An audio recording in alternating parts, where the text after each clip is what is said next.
Good morning, dear students. Myself, Dr. Avnish Sharma, Associate Professor in Chemistry, MLV, Government College, Bhilwara. हम लोगों ने last time पे एक नया चैप्टर शुरू किया था टाइटल्ड स्पेक्ट्रोस्कोपी। और मैंने बहुत ही बेसिक चीज़ें बताई थी, बहुत ज़्यादा अपने शुरू में बताया नहीं था। मैंने बस ये बताया था आपको कि स्पेक्ट्रोस्कोपी होता क्या है, जिसमें कि इंटरेक्शन होता है between the matter of and electromagnetic radiation. तो इलेक्ट्रोमैग्नेटिक रेडिएशन और मैटर के बीच का इंटरेक्शन है, उसकी जो स्टडी होती है वो स्पेक्ट्रोस्कोपी कहलाती है। मैंने ये भी बताया था कि इलेक्ट्रोमैग्नेटिक रेडिएशन होती क्या है। विद्युत चुंबकीय तरंग, उसके दो घटक होते हैं जो कि पैरेलल होते हैं एक दूसरे के, एक मैग्नेटिक और एक इलेक्ट्रिक। हमने ये भी जाना था कि तरंग के गुण क्या क्या होते हैं, wavelength, frequency, wave number, amplitude, energy, है ना, उनमें क्या रिलेशन होता है। और एक इलेक्ट्रोमैग्नेटिक जो स्पेक्ट्रम होता है, वाइड रेंज, उसको भी हमने बहुत ही ब्रीफ में देखा था। मैंने अभी बहुत ज्यादा नहीं बताया, नीचे अपन देखेंगे जैसे जैसे चैप्टर आगे बढ़ेगा। तो रेडियो फ्रीक्वेंसी से शुरू किया था और गामा रेस तक मैंने एक पैटर्न बताया था कि पैटर्न कैसे होता है, वेवलेंथ से बड़ी वेवलेंथ से कम वेवलेंथ की ओर जो जाते हैं अपन, ये जो हमने बताया था दिस वन। ठीक है, तो ये सब हमने लास्ट चैप्टर में देखा था। आज सबसे पहले हम पढ़ेंगे स्पेक्ट्रम का वर्गीकरण। ठीक है, तो स्पेक्ट्रम होता क्या है। स्पेक्ट्रम में अगर आपको बताऊं आज, है ना, तो एक इलेक्ट्रोमैग्नेटिक रेडिएशन है, सपोज ये वो आएगी यहां पर हमारा सैंपल सेल है सपोज। ठीक है, ये सैंपल सेल है। तो स्पेक्ट्रम दो प्रकार के मोटे मोटे रूप में होते हैं। एक होता है उत्सर्जन स्पेक्ट्रम, ठीक है, और एक होता है अवशोषण स्पेक्ट्रम। इंग्लिश में इसको बोलते हैं, एक होता है एमिशन एमिशन स्पेक्ट्रम और एक होता है एब्जॉर्प्शन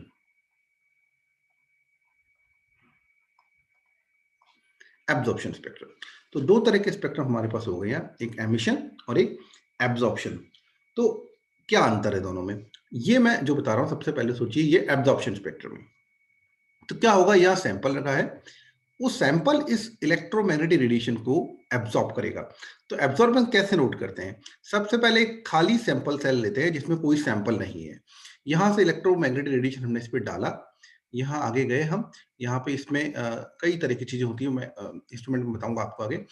और यहाँ सबसे चल बता देते हैं, यहाँ पर एक ये लगा होता है एक मोनोक्रोमीटर सपोज। तो मोनोक्रोमीटर क्या करता है, जो रेडिएशन हमें चाहिए वही रेडिएशन आगे भेजेगा, जिसको मोनोक्रोमेटिक लाइट कहते हैं, एक बॉडी प्रकाश कहते हैं। ये सैंपल सेल हो गया। इसके बाद में यहाँ पर एक डिटेक्टर लगा होगा सपोज। ठीक है, एक बहुत ही बेसिक बता रहा हूँ मैं आपको। तो ये इलेक्ट्रोमैग्नेटिक रेडिएशन आया, सैंपल खाली है जो अभी, ये डिटेक्टर है। तो ये डिटेक्ट कर लेगा कि जो आ रही है वेवलेंथ या जो भी इलेक्ट्रोमैग्नेटिक रेडिएशन आ रही है उसकी फ्रीक्वेंसी क्या है, वो इसने नोट कर लिया। अब यहाँ पर हम रख देंगे सैंपल। तो जब इलेक्ट्रोमैग्नेटिक रेडिएशन के ऊपर डालेंगे तो क्या होगा, वो सैंपल इसको एब्सॉर्ब करेगा। वो सैंपल एब्सॉर्ब कब करेगा और क्यों करेगा, उस पर डिपेंड करती है टाइप ऑफ स्पेक्ट्रोस्कोपी जो भी हम पढ़ने दे जा रहे हैं, वो मैं थोड़ा सा अभी आपको बताऊंगा आगे।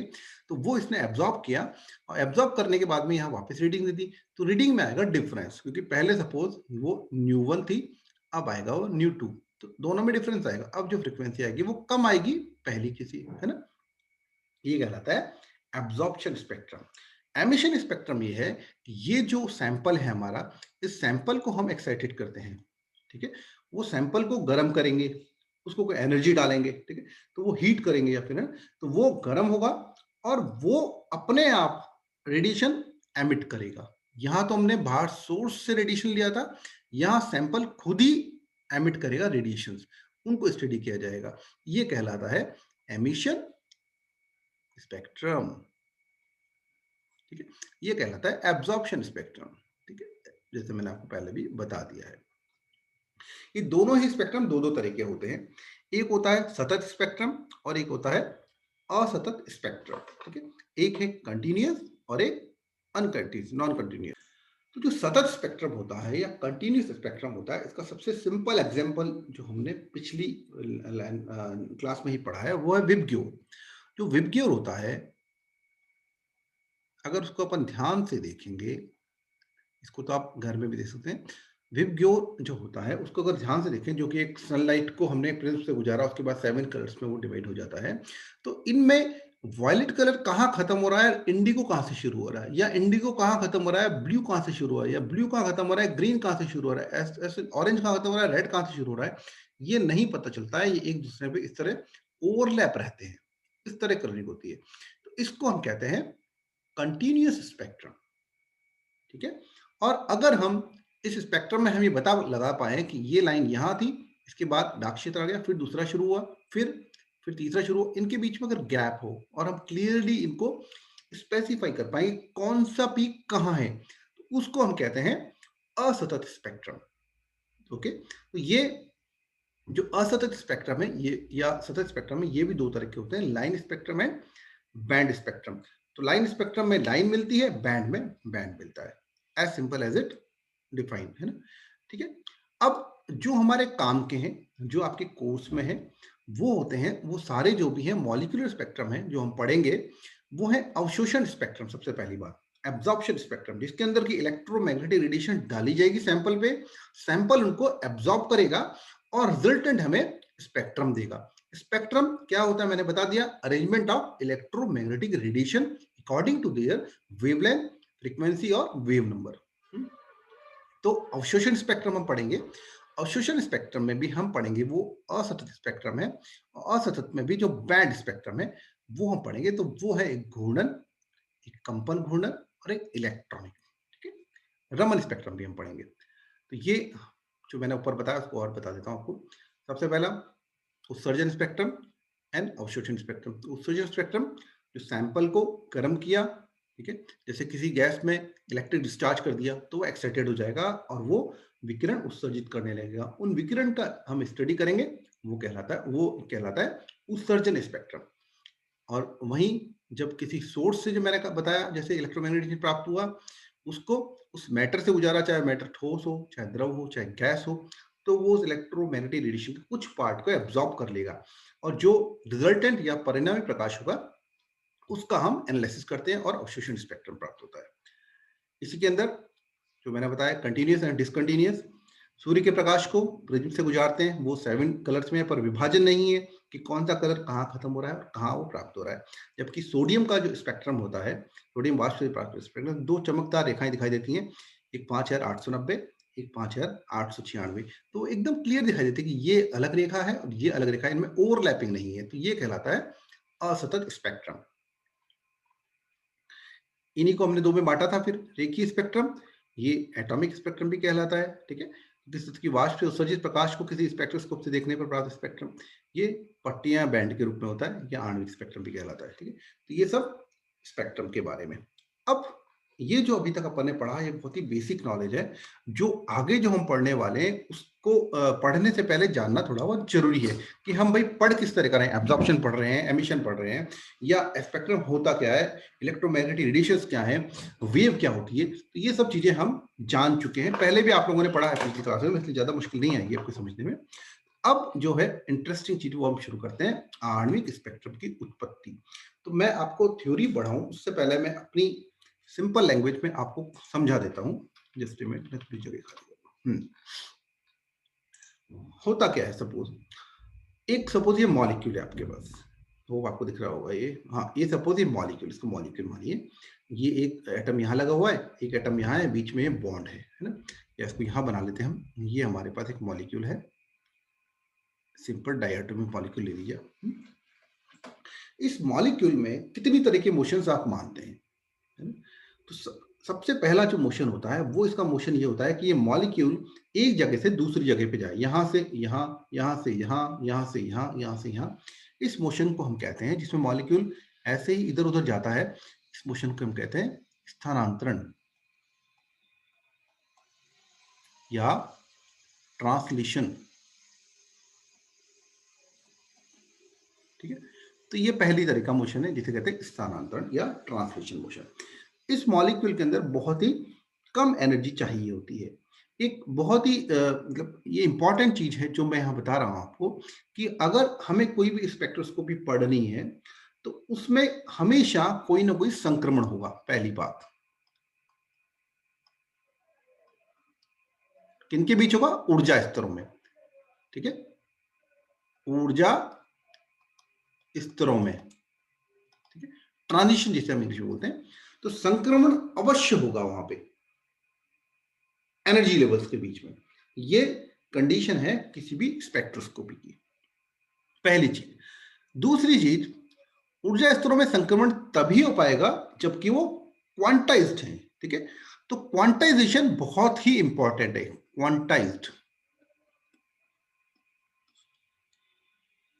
क्वांटाइज्ड एनर्जी लेवल, ये बहुत ही इंपॉर्टेंट चीज है जो किसी भी स्पेक्ट्रोस्कोपी में है। पहली, हमेशा संक्रमण होता है ऊर्जा स्तरों के बीच में, ट्रांजिशन, कोई ना कोई ट्रांजिशन वहां जरूर होगा जिस स्पेक्ट्रोस्कोपी से हम डील कर रहे हैं उस तरह का। दूसरी चीज, क्वांटाइज्ड, वो जो एनर्जी लेवल है जिस भी स्पेक्ट्रोस्कोपी से हम डील कर रहे हैं, जिस भी मोशन से हम डील कर रहे हैं, वो क्वांटाइज होने चाहिए। यहां मैंने आपको टोक के इसलिए बताया कि जो स्थानांतरण या ट्रांसलेशन मोशन होता है, इस मोशन में एनर्जी बहुत कम चाहिए होती है, बट इस मोशन में क्वांटाइजेशन नहीं होता है, ठीक है। मॉलिक्यूल यहां से वहां से वहां जाता रहता है, इस पर क्वांटाइजेशन नहीं है कि ये इतना पैकेट्स पे एब्सॉर्ब करेगा तब ये यहां से आ जाएगा, कोई भी एनर्जी लेवल्स इसमें डिफाइन नहीं है। इसीलिए स्थानांतरण या ट्रांसलेशन से रिलेटेड कोई भी स्पेक्ट्रोस्कोपी में हम डील नहीं करते हैं। ओके, हो गया। तो ये अगर हम बात करें E total total of energy of molecule, ठीक है। तो सबसे पहले जो एनर्जी आती है वो आती है ट्रांसलेशन, जो मैंने आपको बताया, इसको हम टी से डिफाइन कर दें, ठीक है। दूसरा, जब मॉलिक्यूल को एनर्जी मिल रही है और वो ट्रांसलेट कर रहा है, यहां से वहां जा रहा है, स्थानांतरण कर रहा है, अगर इस मॉलिक्यूल की एनर्जी को हम बाहरी सोर्स से बढ़ा दें, ठीक है, वो बाहरी सोर्स इलेक्ट्रोमैग्नेटिक रेडिएशन होता है ना, या कोई भी और सोर्स हो सकता है, ठीक है। अगर उसको हम बढ़ा दें तो मॉलिक्यूल क्या करेगा, ये ट्रांसलेशन जो मोशन हो रहा था इसके साथ में इसमें इस तरह से रोटेशन भी शुरू हो जाएगा, इस तरह आउट ऑफ द प्लेन और प्लेन इन द पेपर, है ना, दोनों तरह के रोटेशन शुरू हो जाएंगे। ये जो रोटेशन होगा इससे रिलेटेड, इसको हम कहते हैं मोशन को घूर्णन। इसमें क्या शुरू हो जाएगा, घूर्णन या रोटेशन, ठीक है। तो पहला, स्थानांतरण, सबसे कम ऊर्जा चाहिए, उससे ज्यादा रोटेशन के लिए एनर्जी चाहिए। इंटरेस्टिंगली जो रोटेशनल एनर्जी है, ये जो एनर्जी है ये क्वांटाइज्ड होती है, ठीक है। इसमें क्वांटाइजेशन है, इसमें डिफरेंट एनर्जी लेवल है कि ये इस एनर्जी को देंगे तो ये इस इतनी स्पीड से घूमेगा, इससे ज्यादा बढ़ेगी, जैसे एक लैडर जो होता है, या फिर एक, चलिए सीढ़ी समझ लीजिए पहले, जैसे एक सीढ़ी है, उस सीढ़ी में या तो आप यहां पैर रखेंगे या यहां पैर रखेंगे, बीच में तो पैर रखने की जगह नहीं होती है। या फिर एक फैन है, कोई एक फैन है, उस फैन का रेगुलेटर है, तो उसमें 1 2 3 4 ये स्पीड होती है, 1.5 तो नहीं होती है ना। ये कहलाता है क्वांटाइजेशन, या तो 1 या 2, 1.5 नहीं होगा। अगर 1.5 इसको एनर्जी मिलेगा तो ट्रांजिशन नहीं होगा, ट्रांजिशन होगा, ट्रांजिशन कौन सा होगा, ये वाला 1 वाला होगा, ये 2 वाला ट्रांजिशन नहीं होगा। 2 वाला कब होगा, जो उसको 2 की एनर्जी मिलेगी। तो ये होता है क्वांटाइजेशन ऑफ एनर्जी। तो जो रोटेशनल मोशन है वो क्वांटाइज है, और इसीलिए रोटेशन से रिलेटेड स्पेक्ट्रोस्कोपी होती है जिसमें हम डील करते हैं, और उसे कहते हैं हम रोटेशनल स्पेक्ट्रोस्कोपी। वो हम बताएंगे क्या होता है नीचे। ये हो गया सपोज,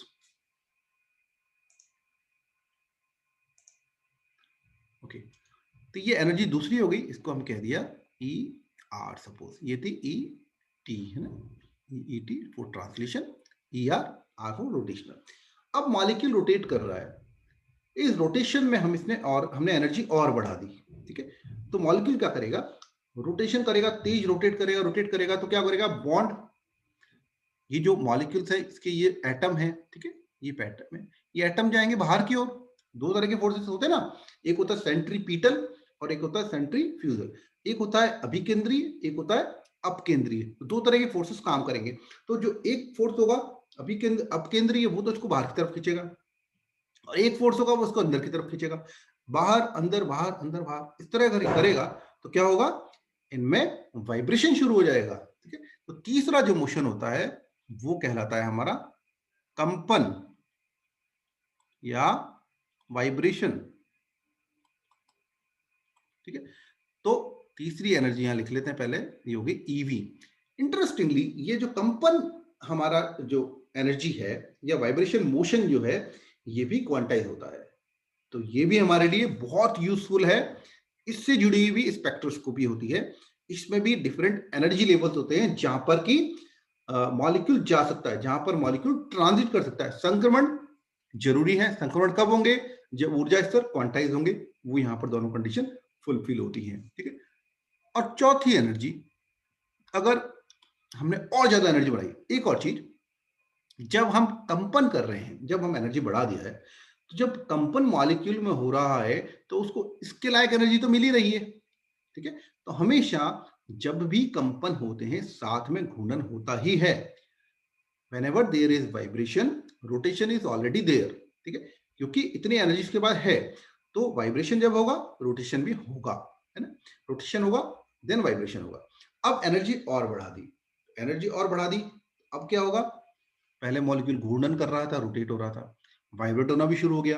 अब और एनर्जी दे दी, तो अब क्या होता है? अब इससे भी ज्यादा एनर्जी वाले जो ट्रांजिशंस होते हैं, संक्रमण होते हैं, वो यहां होने लगते हैं और वो कहलाते हैं इलेक्ट्रॉनिक ट्रांजिशन।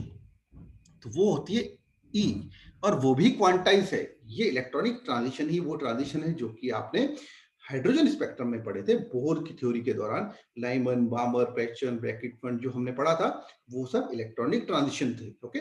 तो ये चार एनर्जी है: स्थानांतरण, रोटेशनल, वाइब्रेशनल एंड इलेक्ट्रॉनिक। स्थानांतरण एनर्जी से जुड़ी कोई भी स्पेक्ट्रोस्कोपी नहीं है, बाकी तीन से जुड़ी स्पेक्ट्रोस्कोपी होती हैं। और जैसा इनका काम है वैसा ही उन स्पेक्ट्रोस्कोप का नाम होता है। जो ईआर से जुड़ी स्पेक्ट्रोस्कोपी है उसको हम कहते हैं घूर्णन स्पेक्ट्रोस्कोपी या रोटेशनल स्पेक्ट्रोस्कोपी। जो ईवी से जुड़ी स्पेक्ट्रोस्कोपी है उसको हम कहते हैं वाइब्रेशनल स्पेक्ट्रोस्कोपी या रोटेशनल वाइब्रेशनल स्पेक्ट्रोस्कोपी, क्योंकि रोटेशन भी वहां पर है। और इसको हम इंडिविजुअली कहते हैं इलेक्ट्रॉनिक स्पेक्ट्रोस्कोपी। ठीक है। अलग अलग स्पेक्ट्रोस्कोपी, अलग अलग रेडिएशन। क्योंकि अब यहां समझ लीजिए, क्योंकि हमें क्या कराना है? संक्रमण, ट्रांजिशन कराना है एनर्जी लेवल्स के बीच में जो कि क्वांटाइज है। उसके लिए हमें चाहिए एनर्जी। तो एनर्जी कहां से आएगी? E is equal to H nu, nu is directly proportional to E। ठीक है। फ्रीक्वेंसी डायरेक्टली प्रोपोर्शनल होती है E से। तो वेव के पास भी एनर्जी है। वो जो वेव का नेचर है वो आएगा, एनर्जी आएगी और फोटोन के रूप में। वो फोटोन टकराएगा उस सैंपल से और सैंपल में वो ट्रांजिशन देगा। अगर सपोज ये रोटेशनल के लेवल है हमारे पास R1 एंड R2, ठीक है, और अगर ये जो वेव आ रही है, इस वेव के पास इतनी एनर्जी है कि वो इस गैप को फुलफिल कर दे, तो ये मॉलिक्यूल इससे यहाँ पर ट्रांजिट कर जाएगा। और अगर एनर्जी नहीं है तो ये ट्रांजिट नहीं करेगा। ये ट्रांजिट कर गया अगर, तो ये एक्साइटेड स्टेट हो जाएगा जो कि हमेशा अनस्टेबल होती है। ये वापस ग्राउंड स्टेट पे आएगा और हमें एक पीक दे देगा। ठीक है। इस तरह ये वर्क करता है। ये और आगे क्लियर हो जाएगा तो मैं बताऊंगा। तो मैं बेसिकली अपनी लैंग्वेज में आपको समझाना चाह रहा था कि ये स्पेक्ट्रोस्कोपी होती क्या है। नाउ थ्योरेटिकल बता देते हैं। जैसा मैंने बताया, एक अणु में मुख्य रूप से चार तरह के संक्रमण होते हैं, चार तरह के मोशंस होते हैं या ट्रांजिशन होते हैं: स्थानांतरण, घूर्णन, कंपन, इलेक्ट्रॉनिक। इन सभी से संबद्ध ऊर्जा है जो मैंने आपको बता ही दिया है। स्थानांतरण ईवी, घूर्णन ऊर्जा ईआर से अपन ने बताया, कंपन ऊर्जा ईवी से मैंने आपको डिफाइन किया, इलेक्ट्रॉनिक ऊर्जा ईई से डिफाइन किया। ठीक है। ठीक। स्थानांतरण ऊर्जा ये क्वांटाइज नहीं है, बाकी सभी क्वांटाइज्ड होते हैं। उन सभी में ऊर्जा के भिन्न भिन्न स्तर होते हैं, different level of energy states, है ना, ये होते हैं उन सभी में। ओके। और ये भी मैंने आपको बताया कि सबसे आवश्यक शर्त है ये जो आंतरिक ऊर्जा है उसका क्वांटाइज होना। तो क्योंकि स्थानांतरण ऊर्जा क्वांटाइज नहीं है, इसलिए इससे रिलेटेड कोई भी स्पेक्ट्रोस्कोपी नहीं डील करते हैं हम। ठीक है। अब क्वांटम सिद्धांत से जब इलेक्ट्रोमैग्नेटिक रेडिएशन के निश्चित ऊर्जा के क्वांटम जो इलेक्ट्रोमैग्नेटिक रेडिएशन में आ रहे हैं इज इक्वल टू एच, मैंने बताया एनर्जी उसके पास है, वो मॉलिक्यूल द्वारा एब्जॉर्ब होता है, तो उसकी इंटरनल एनर्जी में वृद्धि हो जाती है। इंटरनल एनर्जी वृद्धि कब होगी? जब वो जो एनर्जी आ रही है फोटोन से वो इतनी हो कि उसके जो एनर्जी गैप है उसको वो फुलफिल कर दे, तभी ट्रांजिशन होगा। ट्रांजिशन होने के बाद ही इंटरनल एनर्जी में वृद्धि होगी, है ना। तो हाँ, ये नीचे भी दिखा है ना, देखिए ये क्वांटम का अवशोषण तभी होता है जबकि उसकी ऊर्जा अणु की ऊपर वर्णित आंतरिक ऊर्जा के दो स्तरों की ऊर्जा के अंतर के बराबर होती है। वो है delta E equal to H nu. Delta E को आप मान लीजिए, डेल्टा E हमेशा होता है E2 माइनस E1। मतलब जो भी ऊपर वाली एनर्जी लेवल है उसमें से नीचे वाली एनर्जी लेवल को घटा दें तो वो डेल्टा ही आता है, that is equal to H nu. तो अगर इस एच न्यू के बराबर वो हमें दे देती है रेडिएशन एनर्जी, तो ये ट्रांजिशन हो जाता है। ठीक है, अब वही जो मैंने ऊपर बताया कि विद्युत चुंबकीय विकिरण के जिस भाग का अवशोषण वो मॉलिक्यूल करेगा, ठीक है, वही वो स्पेक्ट्रोस्कोपी कहलाती है। तो घूर्णन स्पेक्ट्रोस्कोपी अगर वो रोटेशनल जो भाग है जो उससे एक्साइटेड हो जाए उसको एब्जॉर्ब करे, वाइब्रेशनल में अगर ऊर्जा स्तर में संक्रमण हो तो कंपन स्पेक्ट्रोस्कोपी कहलाती है। ऐसे इलेक्ट्रॉनिक एनर्जी लेवल में अगर ट्रांजिशन हो तो इलेक्ट्रॉन स्पेक्ट्रोस्कोपी कहलाती है। और अगर मॉलिक्यूल की बात करें तो मॉलिक्यूल वैसे इनके ग्राउंड स्टेट में रहता है, निम्नतम ऊर्जा स्तर में रहता है। तो आज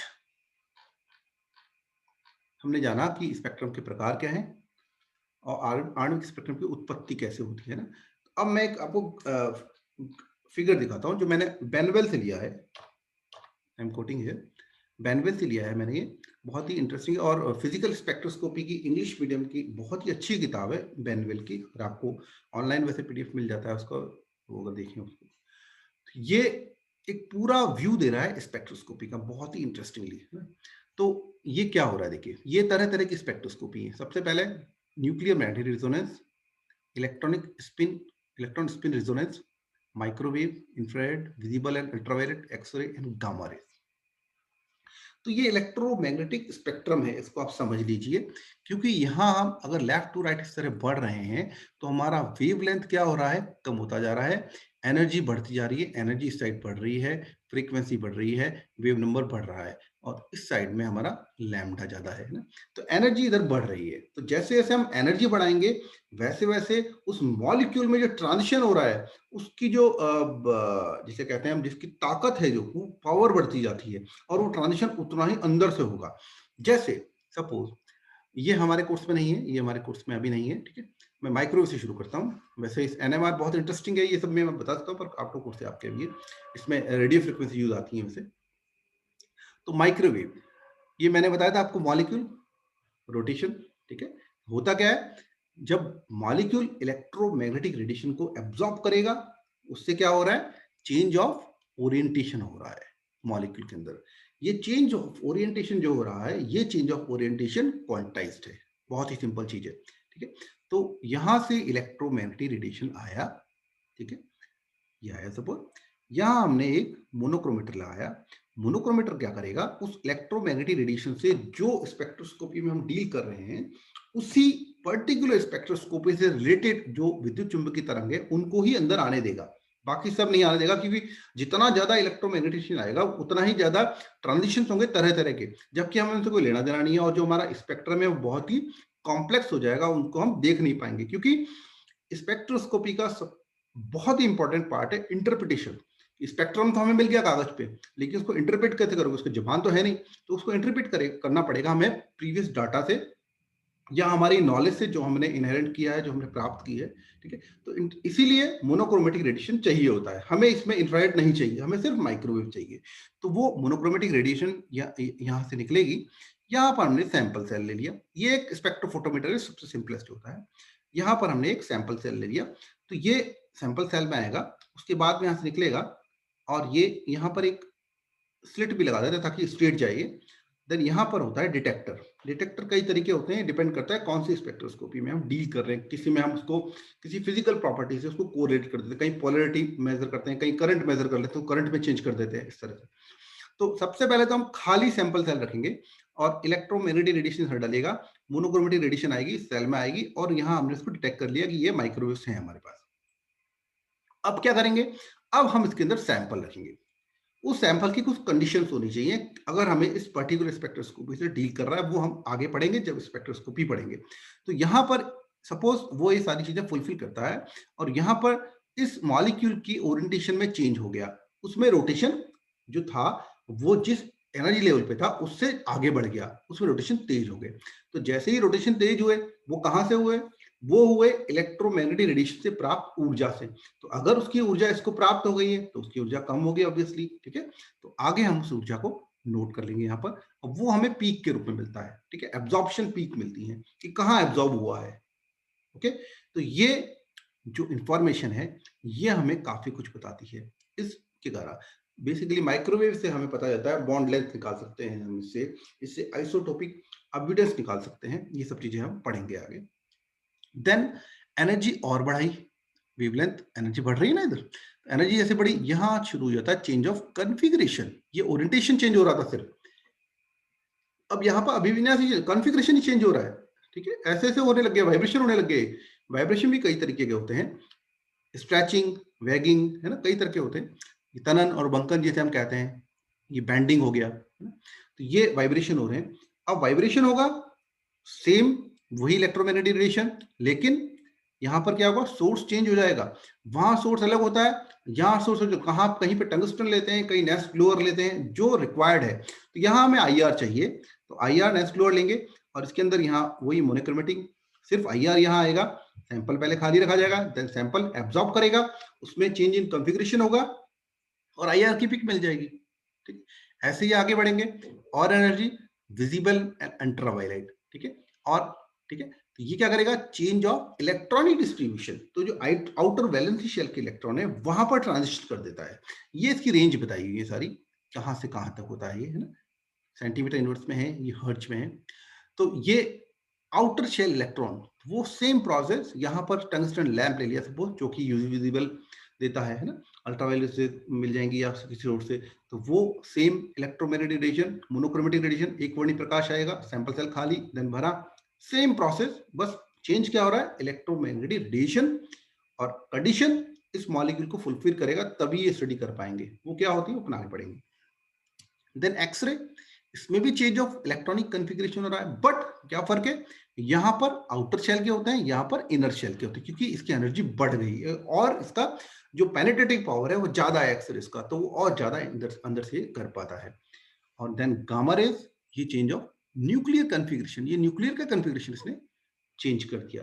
ठीक है, एक और ये जो अपन ने आईआर यहाँ देखा, इस आईआर में वाइब्रेशंस होते हैं, तो आईआर के साथ में यहाँ एक और आपके कोर्स में है, वो बिल्कुल आईआर की सप्लीमेंट्री होती है। जिन मॉलिक्यूल्स को हम आईआर से स्टडी नहीं कर पाते हैं, उन मॉलिक्यूल को उससे हम स्टडी कर पाते हैं। रिस्पेक्टेड सर सीवी रमन ने उसको दिया था, उन्हीं के नाम पे उसे रमन स्पेक्ट्रोस्कोपी कहते हैं। आईआर डाइपोल मोमेंट पे गवर्न होती है, और ये पोलराइजेबिलिटी से गवर्न होती है, ध्रुवणता से गवर्न होती है। दोनों के जो प्रिंसिपल है वो अलग अलग हैं। मैंने इसीलिए कहा प्रिंसिपल जानना जरूरी है। अगर प्रिंसिपल आपको पता लग गया, थ्योरी क्लियर हो गई, तो आप उसको प्रैक्टिकली कर सकते हैं, तो उसका आप एप्लीकेशन कर सकते हैं। Thank you, thanks for watching. तो आज हमने जाना कितनी तरह की स्पेक्ट्रोस्कोपी होती है और कैसे वो डिफरेंट इलेक्ट्रोमैग्नेटिक रेडिएशन से इंड्यूस होती है। ठीक है, तो नेक्स्ट में हम शुरू करेंगे, पहले हम पढ़ेंगे बॉन्ड Oppenheimer approximation. Thank you, thanks for watching.